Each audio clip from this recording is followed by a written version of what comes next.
नमस्कार दोस्तों, स्वागत है आपका हमारे यूट्यूब चैनल MAR कंसेप्ट में। आज हम आपके सामने लाए हैं मेंसुरेशन की प्रमुख फॉर्मूला जो मतलब सभी सवालों में उपयोगी साबित होते हैं। तो देखिए, यहाँ जो है मेंसुरेशन के फॉर्मूला, यहाँ अलग अलग डायग्राम बनाते हुए उनके आयतन, वक्र पृष्ठ और संपूर्ण पृष्ठ हमने डिस्कस किए हैं और उसको एक जगह लिखा है। तो आपके लिए बहुत लाभदायक सिद्ध होंगे। घन का आयतन AQ, इसका वक्र पृष्ठीय क्षेत्रफल होता है 4A²। और आयतन का मतलब ये होता है कि इसमें कितना जो है द्रव्य समा सकता है, उसकी कितनी क्षमता है, उसका मतलब होता है आयतन। और वक्र पृष्ठीय क्षेत्रफल का मतलब होता है इसके ऊपर नीचे के फलकों को छोड़कर इसकी चारों ओर के फलकों का क्षेत्रफल। इसका मतलब ये वर्गों से मिलकर बना होता है घन। तो वर्ग की एक भुजा का जो होता है वो क्षेत्रफल कितना होता है, A²। तो उसी प्रकार से चार फलकों का जो एरिया है वो 4A² हो जाएगा। और संपूर्ण पृष्ठीय क्षेत्रफल 6 फलक होती हैं तो 6A² हो जाएगा। उसी प्रकार घनाभ में जो सब इसकी लंबाई, चौड़ाई और ऊंचाई अलग अलग होती हैं। घन में समान होती हैं तो एक ही हो जाता है उसका आयतन। इसमें लंबाई, चौड़ाई और ऊंचाई अलग अलग होती हैं। और इसका कर्व सरफेस एरिया मतलब वक्र पृष्ठीय क्षेत्रफल होता है 2 गुणे लंबाई धन चौड़ाई गुणे ऊंचाई। और टोटल सरफेस एरिया यानी संपूर्ण पृष्ठीय क्षेत्रफल जो होता है 2 गुणा लंबाई गुणा चौड़ाई प्लस चौड़ाई गुणे ऊंचाई प्लस ऊंचाई गुणे लंबाई। इसी प्रकार बेलन का आयतन πr²h, उसका वक्र पृष्ठ होता है 2πrh और संपूर्ण पृष्ठीय क्षेत्रफल होता है 2πr+h। शंकु का आयतन 1/3 πr²h और इसका वक्र पृष्ठ जो होता है वो πrl होता है। यहाँ जो l है ना, जो शंकु की त्रियक ऊंचाई है, इसकी सीधी ऊंचाई l, इसको त्रियक ऊंचाई मानते हैं l को। तो इसका वक्र पृष्ठ हो जाएगा πrl और संपूर्ण पृष्ठ πr+l होता है।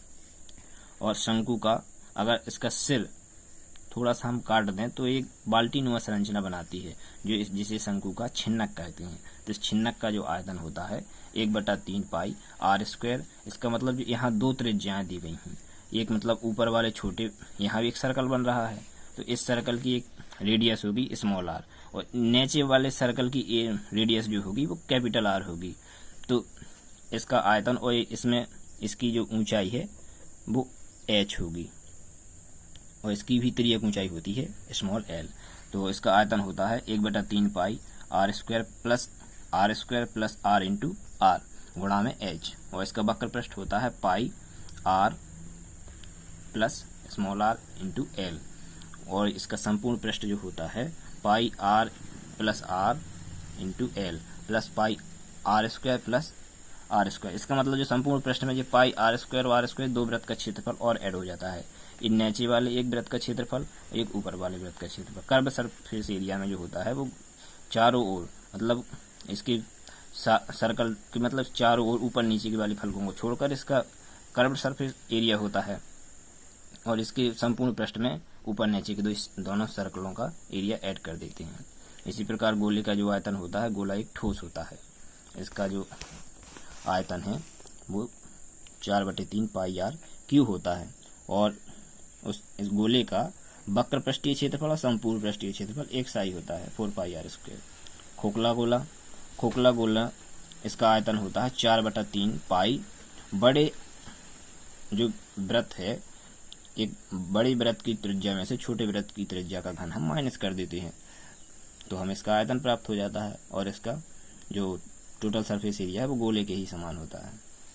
अर्धगोला का जो आयतन होता है वो 2/3 πr³ होता है क्योंकि पूरे गोले का आयतन 4/3 πr³ होता है।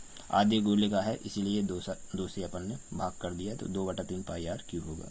और इसका कर्व सरफेस एरिया मतलब वक्र पृष्ठीय क्षेत्रफल 2πr² होता है और इसका संपूर्ण पृष्ठीय क्षेत्रफल जो होता है πr² होता है।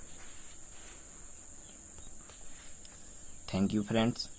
अगर आपको ऐसे ही रोचक वीडियो देखना है तो हमारे MAR कंसेप्ट चैनल को लाइक, सब्सक्राइब और शेयर जरूर करें। धन्यवाद।